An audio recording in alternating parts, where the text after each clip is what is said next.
सास नंबरी, बहू 10 नंबरी। पूरे घर में मालती देवी का हुक्म चलता था। अपनी बड़ी बहू को वो टीवी के रिमोट की तरह कंट्रोल करती थी। चलो, देर हो रही है। 12 बजे से पहले लड़की वालों के यहाँ पहुंचना है। हाँ हाँ, चलती हूँ।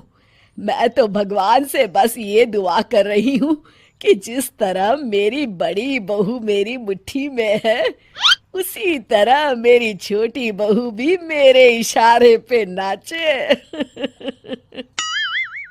अरे भगवान, भला इस घर में किसकी हिम्मत है जो तुम्हारे खिलाफ जाने की हिमाकत करे। इस तरह मालती देवी अपने छोटे बेटे की भी शादी कर देती हैं। मालती की छोटी बहू फैशन डिजाइनर का कोर्स करके आई थी। उसका सपना था कि शादी के बाद वो अपना खुद का बुटीक खोले। एक दिन, क्या बात है छोटी, तू तो एक से बढ़कर एक डिजाइन बना लेती है। इसमें कौन सी बड़ी बात है दीदी? आप चाहे तो मैं आपको भी सिखा सकती हूँ। हाँ, फिर हम दोनों मिलकर एक बुटीक खोल लेंगे। लेकिन दीदी, उसके लिए तो बहुत पैसे लगेंगे। हाँ तो क्या हुआ, पैसे माँ जी से ले लेंगे। हाँ हाँ, मेरे पास तो पैसों का पेड़ है ना, तोड़ के तुम दोनों को दे दूंगी। मेरी एक बात अच्छी तरह समझ लो, मैं तुम दोनों को एक ढेला भी नहीं देने वाली। बड़ी आई बुटीक खोलने वाली। ये आप क्या कह रही हैं माँ जी?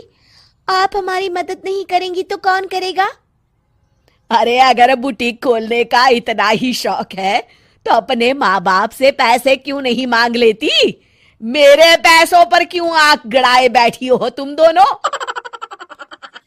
इस तरह अपने इरादे स्पष्ट करके मालती देवी वहां से चली जाती है।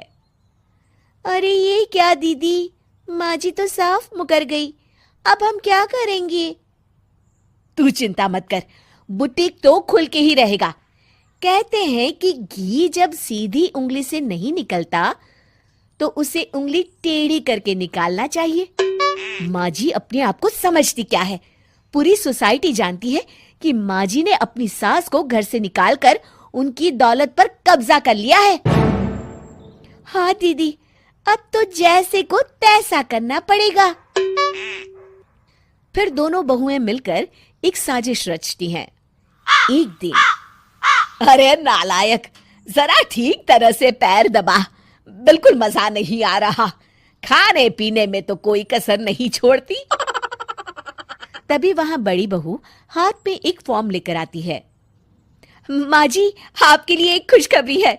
सरकार सभी बुजुर्गों को हर महीने 10,000 रुपये पेंशन देने वाली है। अरे ये क्या कह रही है तू?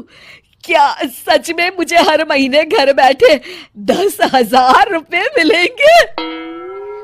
हाँ माँ जी, दीदी सच कह रही है। कल टीवी न्यूज में इस बारे में बता रहे थे। बस आप ये फॉर्म पढ़ के इसे भर दीजिए और अपने दस्तखत कर दीजिए।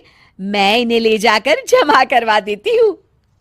अरे नालायक, बड़ी कामचोर है तू। इस बुढ़ापे में कहाँ तुम मुझसे फार्म भरवा रही है? खुद ही भर ले, मैं दस्तखत कर देती हूँ।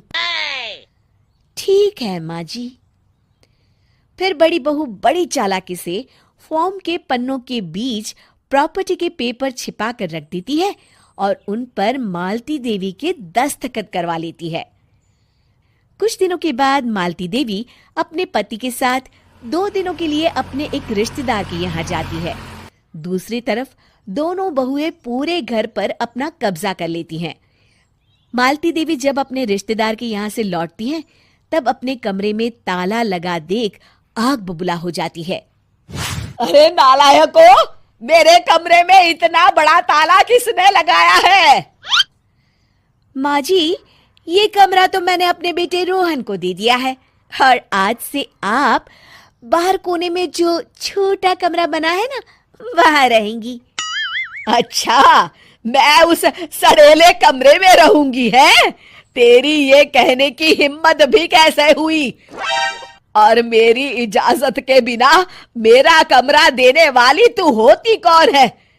लगता है तू भूल गई, इस घर की मालकिन मैं हूं। तभी वहां छोटी बहू आती है। अरे माँ जी, आप इस घर की मालकिन नहीं है।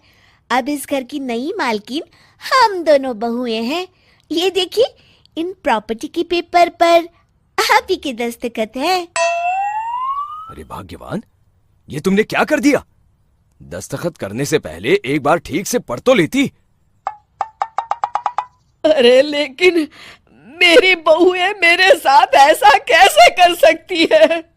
अरे तो इसमें कौन सी अचरज की बात है? तुमने भी तो अपनी सास को घर से बाहर निकाल दिया था। टूटा फूटा ही सही, शुक्र करो कि इन दोनों ने कम से कम हमें रहने के लिए कमरा तो दिया। तुमने तो अपनी सास को वो भी नहीं दिया था। आज समझ में आया, जैसी करनी वैसी भरनी। चलो अपना सामान उठाओ और चलते हैं।